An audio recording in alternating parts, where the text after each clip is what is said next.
Le secret pour choisir un partenaire de vie, la seule chose essentielle que vous devez savoir. Choisir un partenaire de vie est l'une des décisions les plus importantes que vous prendrez jamais. Mais avec tant d'opinions et de critères à considérer. Apparence, revenus, intérêts communs, il est facile de perdre de vue ce qui compte vraiment. Dans la vidéo d'aujourd'hui, nous allons plonger dans une leçon importante du Bouddha sur la façon de choisir un partenaire qui apportera véritable bonheur et épanouissement dans votre vie.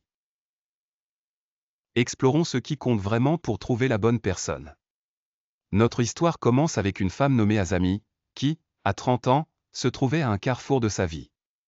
En pensant au mariage, elle ne pouvait s'empêcher de se sentir incertaine sur ce qu'elle devait rechercher chez un partenaire. Ses amis lui ont donné divers conseils. Vous avez besoin d'un homme avec un revenu stable, l'apparence est aussi importante, il est important de partager des intérêts communs.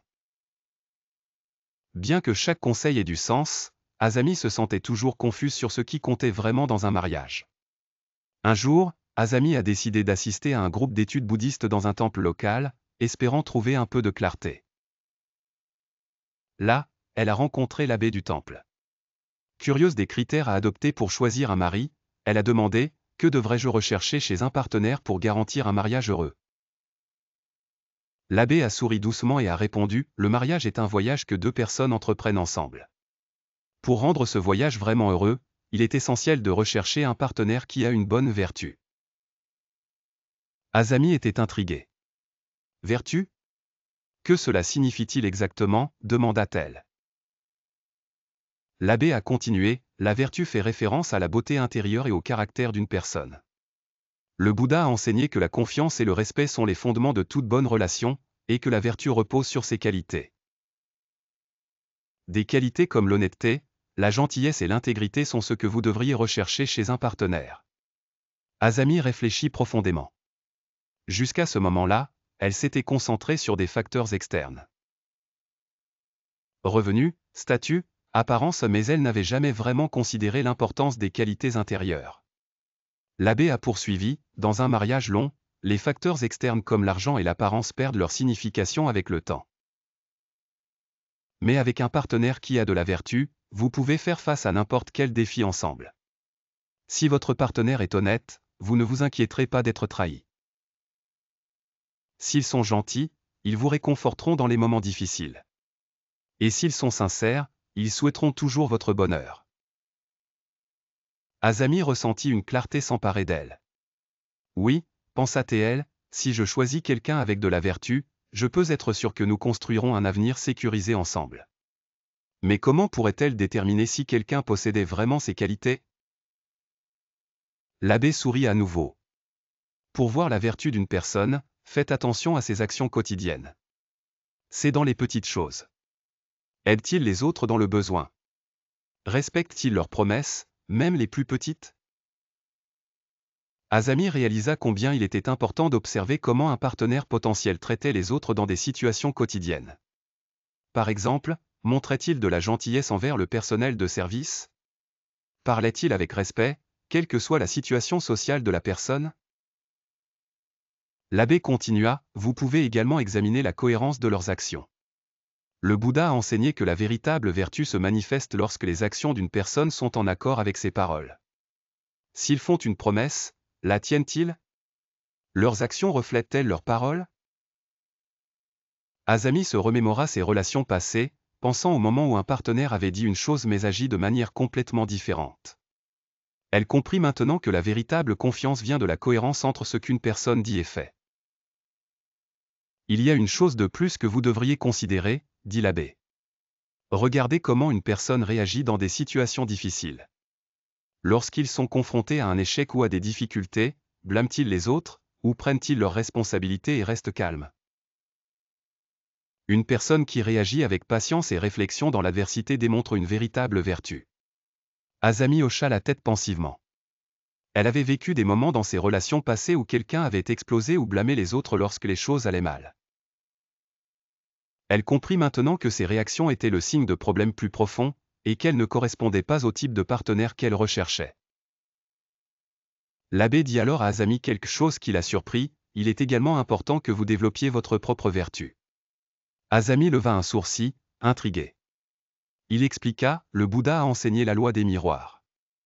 Les personnes que vous attirez reflètent votre propre caractère. Si vous êtes honnête et gentil, vous attirerez naturellement un partenaire qui partage ses qualités. Mais si vous êtes malhonnête ou cruel, vous attirerez le même type de personne. Azami fut prise au dépourvu. Mes actions affectent les personnes que je rencontre, demanda-t-elle. Absolument, répondit l'abbé. Vous êtes le miroir à travers lequel les autres se voient. Prenez un moment pour réfléchir à vos propres actions. Êtes-vous honnête? Tenez-vous vos promesses? Montrez-vous de la compassion pour les autres? Si vous ne pratiquez pas ces vertus vous-même, comment pouvez-vous espérer trouver quelqu'un qui le fait?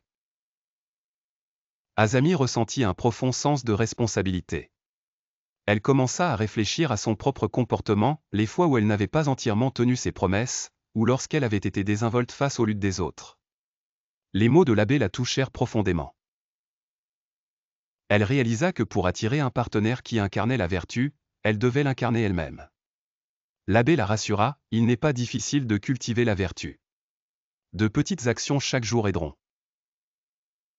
Aidez ceux qui en ont besoin, parlez avec intégrité, exprimez votre gratitude et soyez compatissant. Avec le temps, ces actions façonneront votre caractère, et en retour, vous attirerez des personnes qui partagent ces qualités. Azami fit un vœu à elle-même. À partir de ce jour, elle se concentrerait sur l'amélioration de son propre caractère. Elle serait plus présente pour ses amis et sa famille, écouterait avec attention et respecterait ses engagements. Elle ferait des gestes quotidiens de gentillesse et de gratitude. Au fil du temps, les efforts d'Azami commencèrent à porter leurs fruits. Elle commença à remarquer un changement dans ses relations. Les personnes autour d'elle étaient plus gentilles, plus solidaires et plus authentiques. Et un jour, elle rencontra quelqu'un qui partageait ses valeurs, une personne ayant le même sens de l'honnêteté, de la gentillesse et de l'intégrité qu'elle avait tant travaillé à cultiver.